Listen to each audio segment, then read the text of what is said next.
Seawalls protect coastal businesses and the Edens homeowners create for themselves. This coastal home seawall was experiencing soil loss and voids that needed to be addressed quickly. Florida marine builders presented the homeowner with a process called seawall soil stabilization, a solution that has become the go-to method for seawall restoration. Seawalls are susceptible to soil loss and failure caused by tidal fluctuations and storm activity. Continuous flow can undermine the base of the seawall, which provides an outlet for the soils behind the wall to wash away and loosen. Florida marine builders help stabilize the compromised soils using the NCFI Terra-Lok Single Component Polyurethane. The process works by injecting the single component polyurethane at depths where it can fully permeate the loose soils and voids. After injection, the low viscosity polyurethane reacts with moisture and expands through the soil.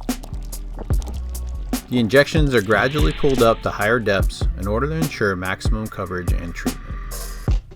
The injections are made at predetermined weak locations along the entire length of the seawall. The result is a fully stabilized and compacted soil layer where cracks, voids, and loose joints are fully sealed.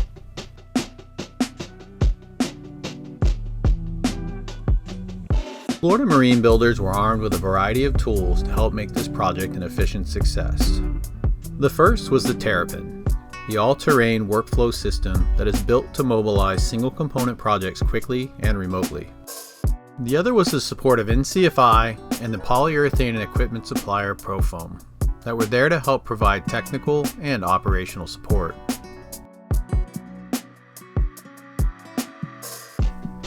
Seawall repair has never been easier or more efficient.